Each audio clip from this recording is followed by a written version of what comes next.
सारे तीर्थ बार बार, गंगा सागर एक बार। ये वही स्थान है जहाँ पवित्र गंगा नदी गंगोत्री से निकलकर पश्चिम बंगाल में आकर सागर में मिलती है। गंगा का जहाँ सागर में मिलन होता है उसे ही गंगा सागर कहा जाता है। पश्चिम बंगाल के 24 परगना जिले में स्थित इस सागर द्वीप तक की यात्रा ही गंगा सागर यात्रा कहलाती है।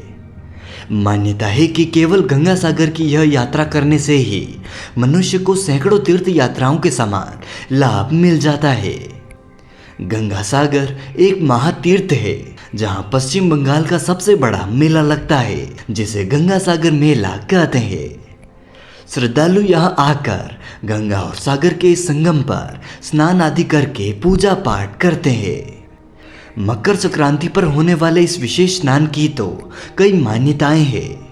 माना जाता है कि इस यात्रा के दौरान पवित्र जल में स्नान से पापों का नाश होता है और इस जन्म मरण के बंधन से आत्मा को सदा सदा के लिए मुक्ति मिल जाती है। इसी कारण गंगा सागर को मोक्ष धाम भी कहा जाता है। कहते हैं यह वही स्थान है जहां कभी राजा सगर के 60,000 पुत्रों को मोक्ष प्राप्त हुआ था। एक कथा के अनुसार किसी समय कपिल मुनि यहाँ पर रहा करते थे। कपिल मुनि एक सिद्ध पुरुष थे जिन्हें भूत, भविष्य और वर्तमान तीनों का ज्ञान था। उन्हें भगवान विष्णु का अवतार माना गया। कहते हैं कपिल मुनि के पिता कर्दम ऋषि ने भगवान विष्णु के कहने पर ही गृहस्थ आश्रम में प्रवेश किया और कर्दम ऋषि की प्रार्थना पर ही स्वयं भगवान विष्णु ने उनके पुत्र रूप में जन्म लिया, जो कि आगे चलकर कपिल मुनि नाम से प्रसिद्ध हुए। आगे चलकर जहां आज गंगा और सागर का मिलन स्थल है, वहीं पर कपिल मुनि आश्रम बना और कपिल मुनि इसी आश्रम में तपस्या करते थे। कहते हैं एक समय कपिल मुनि ध्यान मग्न होकर तपस्या में लीन थे। इसी समय अयोध्या में इक्ष्वाकु वंश के राजा सगर हुए। राजा सगर बहुत ही धर्मार्थी, परोपकारी और सरल पुरुष थे। उनकी एक पत्नी केशनी से अंशुमान नामक एक पुत्र हुआ और दूसरी पत्नी सुमति से उनके 60,000 पुत्र हुए। एक बार उन्होंने अपनी प्रजा के कल्याण के लिए यज्ञ करना चाहा, जिससे उनके राज्य में माता लक्ष्मी का वास हो और अन्न धन की कभी कमी ना हो। राजा सगर ने अश्वमेध यज्ञ का आयोजन किया। दोस्तों, ऐसी परिपाटी है कि अश्वमेध यज्ञ के अश्व यानी घोड़े को स्वतंत्र छोड़ दिया जाता है। ये अश्व जहां जिस भी राज्य से गुजरता है, वे राज्य यज्ञ करवाने वाले राज्य की अधीनता स्वीकार करते हैं। यदि किसी राज्य द्वारा उन घोड़ों को रोक दिया जाता है तो अश्व को रोकने वाले राजा को युद्ध करना पड़ता है। इसी तरह राजा सगर के अश्वमेध यज्ञ के बाद भी यज्ञ के अश्वों को स्वतंत्र छोड़ दिया गया। इधर स्वर्ग के राजा इंद्रदेव को यह भय लगने लगा था कि धरती लोक पर राजा सगर द्वारा बहुत ही अधिक पुण्य अर्जित किया जा रहा है। उनको लगा कि यदि राजा सगर अपना यह यज्ञ भी पूरा कर लेंगे तो शायद मेरा इंद्रासन मुझसे छीन जाएगा। इंद्रदेव ने राजा सगर के यज्ञ में विघ्न डालने की योजना बनाई, जिससे उनका यज्ञ सफल ना हो पाए। और इसी योजना के तहत इंद्रदेव ने यज्ञ के घोड़े को पकड़कर कपिल मुनि के आश्रम में छोड़ दिया। इस समय कपिल मुनि तपस्या में लीन थे। उधर यज्ञ अश्व के अचानक गायब होने की यह बात जब राजा सगर को पता चली तो उन्हें विश्वास ही नहीं हुआ कि उनके घोड़ों को कोई चुरा भी सकता है। इस यज्ञ के घोड़े को रोकना राजा की शक्ति को चुनौती देने जैसा था। राजा सगर ने अपने 60,000 पुत्रों को यज्ञ अश्वों को खोजने और उनकी रक्षा करने के लिए भेजा। इन 60,000 पुत्रों ने 8 दिशाओं में इन घोड़ों की खोज की। लगभग पूरी धरती पर ढूंढने के बाद भी यज्ञ के इन घोड़ों का कोई पता नहीं चला। ढूंढते ढूंढते राजा के यह पुत्र कपिल मुनि के आश्रम तक आ पहुंचे।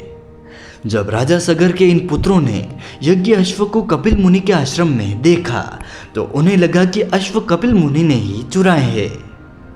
उन राजकुमारों ने तप साधना कर रहे ऋषि से नाराज होकर उन्हें अपशब्द कहे और उनकी साधना में विघ्न डाल दिया। देवराज इंद्र की चाल से अनजान कपिल मुनि इस झूठे आरोपों और उनकी साधना में विघ्न डालने से क्रोधित हो उठे। कपिल मुनि ने क्रोधित होकर राजा सगर के 60,000 राजकुमारों को श्राप देते हुए उन सभी को अपने नेत्रों के तेज से वहीं उसी समय भस्म कर दिया। अपने पुत्रों के वापस लौटकर न आने पर राजा सगर ने अपनी पहली पत्नी से प्राप्त पुत्र अंशुमान को उन्हें ढूंढने के लिए भेजा। अंशुमान ने पाताल में पहुंचकर मुनि को प्रसन्न किया और वहां से घोड़ा लेकर अयोध्या पहुंचे। अश्वमेध यज्ञ समाप्त करके राजा सगर ने 30 सहस्त्र वर्ष यानी 30,000 वर्ष तक राज्य किया। लेकिन उन्हें पता चला कि कपिल मुनि के श्राप से भस्म हुए उनके 60,000 पुत्रों को अभी तक मोक्ष प्राप्त नहीं हुआ है। काफी वर्षों के बाद राजा सगर के पौत्र राजा भगीरथ एक दिन कपिल मुनि से माफी मांगने पहुंचे।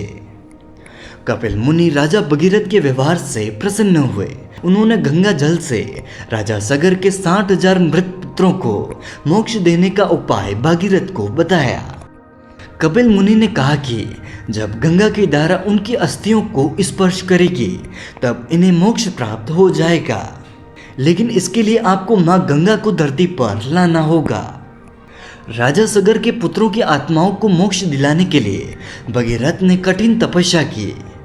उनकी तपस्या से प्रसन्न होकर मां गंगा पृथ्वी पर उतरने को तैयार हुई, लेकिन मां गंगा का वेग पृथ्वी पर संभालना असंभव था।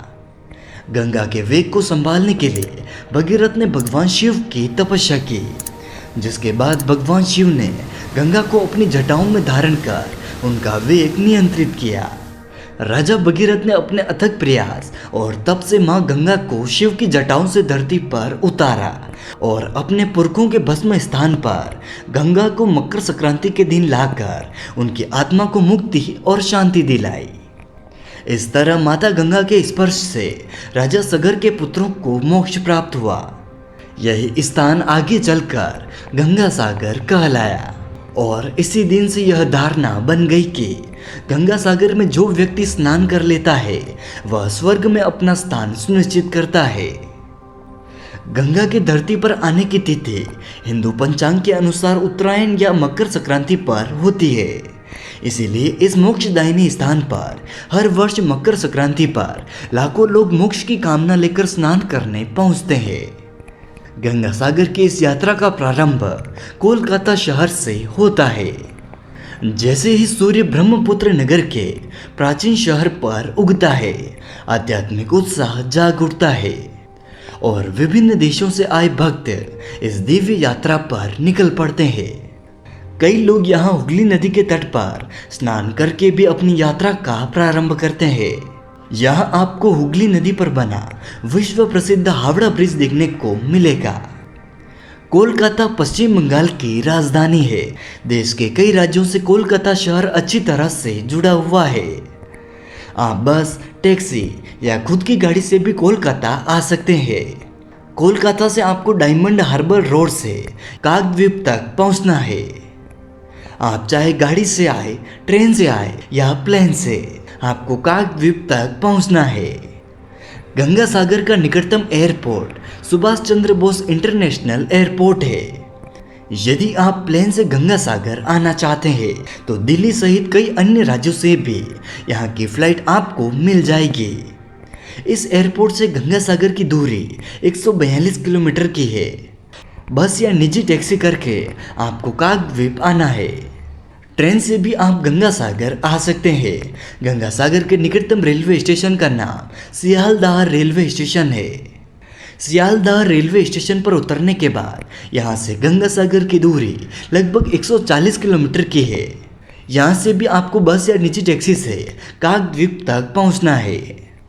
जैसा कि मैंने आपको बताया कि चाहे आप सड़क मार्ग, हवाई मार्ग या रेल मार्ग का चुनाव करें, आपको काकद्वीप आना पड़ेगा।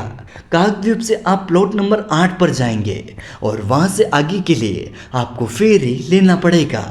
जी हाँ दोस्तों, फेरी एक बोट है जो आपको गंगा सागर पहुँचाएगी। क्योंकि गंगा सागर चारों ओर से समुद्र से घिरा हुआ है, इसलिए आपको फेरी में बैठना पड़ेगा। यहाँ सरकारी फेरियाँ काफ़ी सस्ती है। और इसके अलावा भी यहाँ कई बड़ी बड़ी फेरियाँ होती है जिसमें सैकड़ों लोग एक साथ आसानी से यात्रा कर सकते हैं। यहाँ चलने वाली इस फेरी से करीब 40 मिनट के अद्भुत सफर के बाद भक्त गंगा सागर द्वीप के कुचुब एरिया तक पहुँचते हैं। लोग इस फेरी से पक्षियों को दाना डालते हैं, इसलिए आपको यहाँ अपनी फेरी के साथ साथ उड़ते हुए पक्षियों को देखने का मौका मिलेगा। यह द्वीप चारों ओर से समुद्र से घिरा हुआ है, इस कारण इसे सागर द्वीप कहा जाता है। यह द्वीप लगभग 2.5 लाख की आबादी वाला एक द्वीप है जिसमें 43 गांव है। ऑटो या टैक्सी के माध्यम से भक्त कुचुब एरिया से करीब 32 किलोमीटर की दूरी तय कर गंगा तट तक पहुंचते हैं, जहां से दूर दूर तक केवल पानी ही पानी दिखाई देता है। दोस्तों, यहाँ माता गंगा का कोई मंदिर नहीं है। यहाँ जल में ही खड़े होकर पूजा पाठ, पिंडदान और स्नान आदि किया जाता है। यहाँ होने वाले गंगा और सागर के संगम पर स्नान का ही सबसे अधिक महत्व है। स्नान आदि करने के बाद भक्त इसी तीर्थ स्थल पर बने कपिल मुनि के मंदिर की ओर जाते हैं। कपिल मुनि को भगवान नारायण का ही अवतार माना जाता है। यहाँ हजारों सालों से कपिल मुनि का मंदिर स्थित है। कहते हैं कपिल मुनि का मंदिर 1637 में स्वामी रामानंद ने स्थापित किया था। हालांकि पहला मंदिर वर्तमान जगह से लगभग 20 किलोमीटर की दूरी पर स्थित था। समुद्र के जल स्तर बढ़ने के साथ साथ यह मंदिर समुद्र में समा गया। इसे फिर दूसरी जगह पर स्थापित किया गया, पर कुछ ही सालों के बाद वह मंदिर भी समुद्र में समा गया। बताया जाता है कि इसी तरह से कपिल मुनि के 3 मंदिर समुद्र में समा चुके हैं। ऐसा भी माना जाता है कि अब वर्तमान मंदिर पर भी ऐसा ही खतरा मंडरा रहा है। वर्तमान मंदिर का निर्माण 1970 के दशक में किया गया था, लेकिन जब यह मंदिर बना था उस समय सागर से करीब 4 किलोमीटर की दूरी पर स्थित था। लेकिन वर्तमान समय में सागर से कपिल मुनि के इस मंदिर की दूरी कम होकर मात्र 500 मीटर रह गई है। ऐसा अनुमान भी लगाया जा सकता है कि आने वाले कुछ सालों में ही समुद्र का स्तर और बढ़ेगा और यह मंदिर उसमें डूब जाएगा। इस 3 शिखर वाले मंदिर में 3 मूर्तियां हैं। मुख्य मंदिर में कपिल मुनि की मूर्ति के साथ साथ ही गंगा मैया और राजा सागर की मूर्ति स्थापित है। मंदिर परिसर के 2 अन्य मंदिरों में एक राधा श्री कृष्ण और एक वन देवी को समर्पित है। इसके अलावा मंदिर में एक देवराज इंद्र और एक अश्व की मूर्ति भी स्थापित है। यहाँ स्थित सभी मंदिर गंगा सागर की कथा के अनुसार ही बने हैं। कुंभ मेले के बाद गंगा सागर सबसे बड़ा तीर्थ है। यहाँ सैकड़ों लोग पवित्र स्नान के लिए आते हैं। हिंदू धर्म ग्रंथों में इसकी चर्चा मोक्ष धाम के तौर पर की गई है, जहाँ मकर संक्रांति के मौके पर दुनिया भर से लाखों श्रद्धालु मोक्ष की कामना लेकर सागर संगम में पुण्य की डुबकी लगाते हैं। कहा जाता है कि एक बार गंगा सागर में डुबकी लगाने पर ही 10 अश्वमेध यज्ञ और 1000 गाय दान करने के समान फल मिलता है। गंगा सागर मेला पश्चिम बंगाल में आयोजित होने वाला सबसे बड़ा मेला है। इस मेले का आयोजन कोलकाता के निकट हुगली नदी के तट पर ठीक उसी स्थान पर किया जाता है जहां माता गंगा बंगाल की खाड़ी में मिलती है। इसलिए इस मेले का नाम गंगा सागर मेला है। यह मेला विक्रम संवत के अनुसार प्रतिवर्ष पौष मास के अंतिम दिन लगता है, जिसे हम मकर संक्रांति का दिन कहते हैं। जहां गंगा सागर का मेला लगता है वहां से कुछ दूरी पर उत्तर वामनखल स्थान में एक प्राचीन मंदिर है। उसके पास चंदन पीढ़ी वन में एक जीर्ण मंदिर है और इसी तरह बुडबुडीर तट पर भी विशालाक्षी का एक मंदिर स्थित है, जहां भी यात्री जाते हैं। दोस्तों, सागर द्वीप पर आपको रहने के लिए होटल और धर्मशाला की सुविधाएं मिल जाएगी। अगर आप यहां आने का सबसे सही समय देख रहे हैं तो आपको बता दूं कि वैसे तो आप साल के किसी भी महीने में यहां पर आ सकते हैं, लेकिन गंगा सागर की यात्रा का सबसे उपयुक्त समय अक्टूबर महीने से लेकर फरवरी महीने तक होता है, यानी कि सर्दी के महीने। आप इन्हीं महीनों में गंगा सागर की यात्रा कर सकते हैं, क्योंकि यह मौसम तीर्थ यात्रियों के स्वास्थ्य के अनुकूल होता है। और दोस्तों इतना ही नहीं, इसी महीनों के बीच मकर संक्रांति का दिन भी आता है। इस दिन का स्नान बेहद ही पवित्र होता है, इसलिए अधिकतर लोग इसी दिन यहाँ पर आना पसंद करते हैं। हालांकि इस दिन आपको यहाँ भीड़ का सामना करना पड़ सकता है। कहते हैं कि जो पुण्य फल की प्राप्ति किसी श्रद्धालु को जप तप तीर्थ यात्रा धार्मिक कार्य आदि करने पर मिलता है, वह उसे केवल एक बार गंगा सागर की तीर्थ यात्रा करने और स्नान करने मात्र से ही मिल जाता है। इसीलिए कहा जाता होगा कि सारे तीर्थ बार बार गंगा सागर एक बार। इस कहावत के पीछे एक और कारण हो सकता है, क्योंकि पहले गंगा सागर जाना काफी कठिन हुआ करता था। गंगा सागर जाना हर किसी के लिए संभव नहीं हो पाता था। आज की तरह पहले इतनी सुविधाएं भी नहीं थी, इसलिए बहुत कम लोग गंगा सागर तक पहुंच पाते थे। इस कारण भी यह कहावत कही जाती थी कि सारे तीर्थ बार बार गंगा सागर एक बार, और सारे तीर्थ 4 बार लेकिन गंगा सागर एक बार। उम्मीद करते हैं दोस्तों आपको हमारे द्वारा दी गई यह जानकारी पसंद आई होगी। इसी तरह के वीडियो देखने के लिए आप हमारे चैनल को सब्सक्राइब कर सकते हैं। इसी चैनल पर हम इसी तरह की वीडियो लाते रहते हैं।